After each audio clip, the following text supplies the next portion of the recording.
Olá, bem-vindos! Hoje a gente vai mergulhar num jeito completamente novo de enxergar a informação. Sabe, por trás de cada gráfico, de cada imagem, tem uma linguagem visual. E a nossa missão aqui é decodificar tudo isso.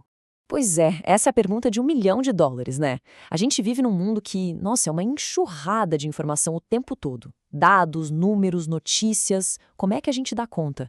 A resposta muitas vezes está justamente em pegar essa avalanche toda e transformar em algo que, sabe, seja só bater o olho e entender. E é aí que a mágica do visual entra em cena. Então, o nosso roteiro de hoje é este aqui. A gente começa vendo outras formas de enxergar as coisas, depois mergulha no poder dos infográficos, disseca a anatomia da informação e, por fim, vê a força que está nos detalhes.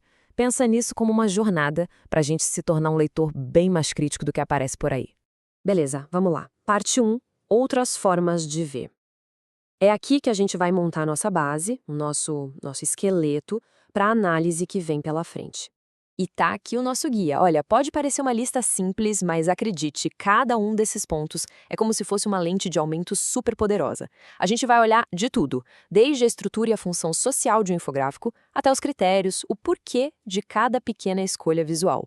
Vamos desvendar isso juntos, pedacinho por pedacinho. Ok, parte 2. O poder dos infográficos. Agora a gente vai ver a coisa funcionando na prática.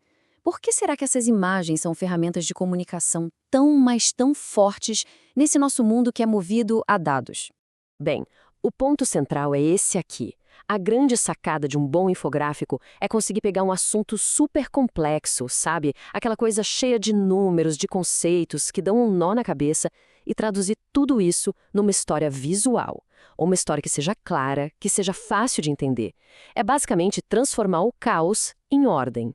E para a gente se envolver com isso, o processo tem 2 passos. Primeiro, é preciso parar, analisar, discutir o que está na nossa frente. E só depois, a partir daí, é que dá para sacar como aquele infográfico está de fato ajudando na compreensão. Ou seja, não é só sentar e receber informação de bandeja. É uma interação, é um processo ativo. Certo? Agora a gente vai um pouco mais fundo. Chegou a hora de, metaforicamente, claro, colocar o infográfico na mesa de operação e entender do que ele é feito. Quais são as partes dele? Como ele é montado? Quais são os tijolinhos que constroem tudo? Então, todo infográfico tem um esqueleto, uma estrutura. Tem o título, né, que é a primeira coisa que chama atenção. Tem os gráficos e as imagens, que são, tipo, o coração da coisa. A maneira como os dados aparecem, os textinhos que explicam o que está acontecendo e, algo que é crucial, fundamental, de onde veio a informação, a fonte. É isso que dá credibilidade para tudo. Mas olha, só olhar para as peças separadas é só metade do caminho. A grande pergunta, e talvez a mais importante de todas, é por quê? Qual é a intenção por trás de tudo isso? O que esse infográfico está tentando fazer? E é aí que a gente entra na função social dele. Porque, veja bem, um infográfico não nasce do nada, ele não existe num vácuo. Ele sempre tem um objetivo. Pode ser só informar, de um jeito bem objetivo. Pode ser persuadir, tentar convencer de algo. Pode ser instruir, tipo um passo a passo. Ou quem sabe só entreter. Sacar qual é essa função ajuda demais a ler a mensagem com outros olhos.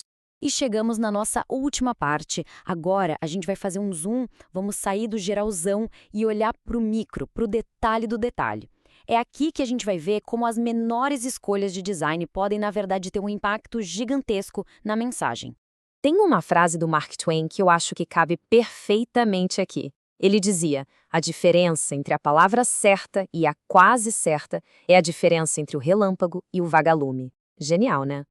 No design de informação é a mesmíssima coisa.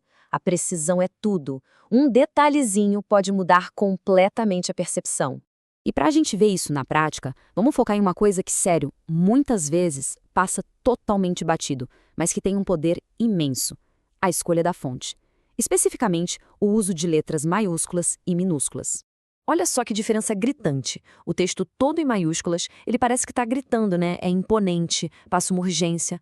Mas tenta ler um texto longo assim. É cansativo.